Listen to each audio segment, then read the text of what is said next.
The island was notorious, whispered about in the darkest corners of the internet, a place where billionaires and celebrities flocked to satisfy their most grotesque desires.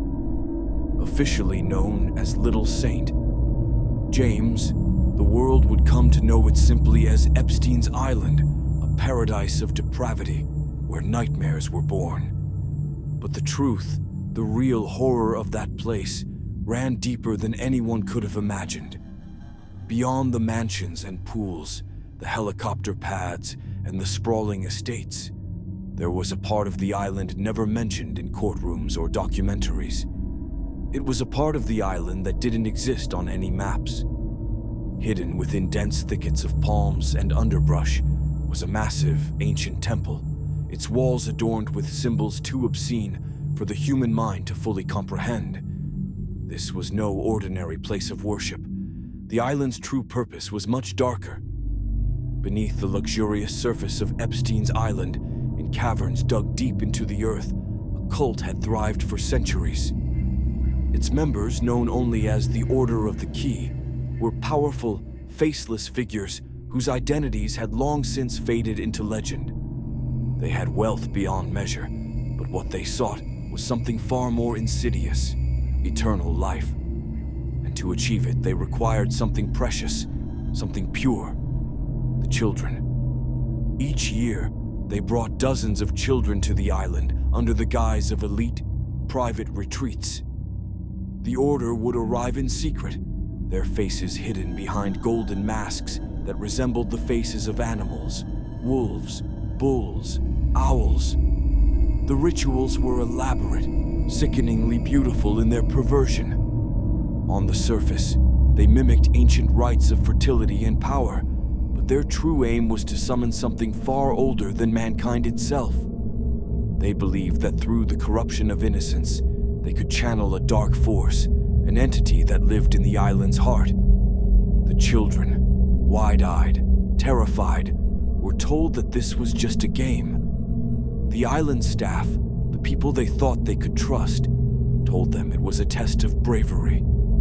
As the music played and the incense burned, the kids were led one by one into the temple. The temple's underground chambers were suffocating, the air thick with a nauseating sweetness. The walls glistened as if alive, and the floor pulsed like a heartbeat.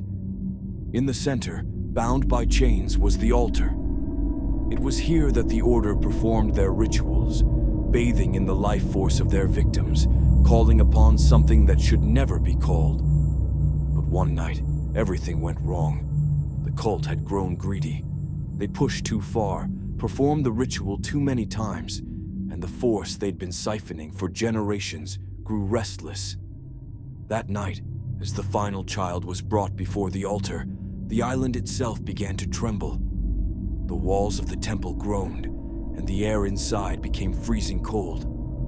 Whispers filled the chamber, low, guttural voices speaking in a language no living human had ever heard. Suddenly, the ground cracked open beneath the altar, and a torrent of black, viscous liquid poured out. It moved like it had a will of its own, slithering across the floor, wrapping itself around the cult members. They screamed, their masks slipping from their faces as they tried to escape, but the liquid, alive and hungry, dragged them into the pit one by one. The last to be taken was the leader of the Order. His screams were drowned by the laughter of children, eerie, echoing giggles that filled the cavern. But these were not the voices of the innocent. They were twisted, mocking, as if the children's souls had been consumed by the very entity the Order had summoned. In the days that followed, the island became a ghost. The wealthy clientele who used to frequent it disappeared without a trace. Helicopters sent to retrieve them were found abandoned, their pilots missing. Those who dared to investigate the island reported strange occurrences, shadows that moved on their own, the laughter of children in the dead of night, and the distant sound of a heartbeat that seemed to come from deep within the earth. And then, there were the faces. Those who ventured too close to the temple would see them, the faces of children, their expressions twisted in eternal horror, reflected in the temple's stone walls.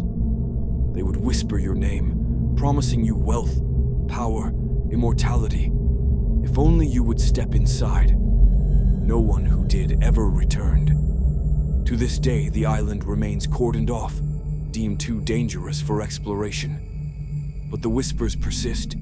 Some say the entity still waits beneath the surface, growing stronger with each passing year.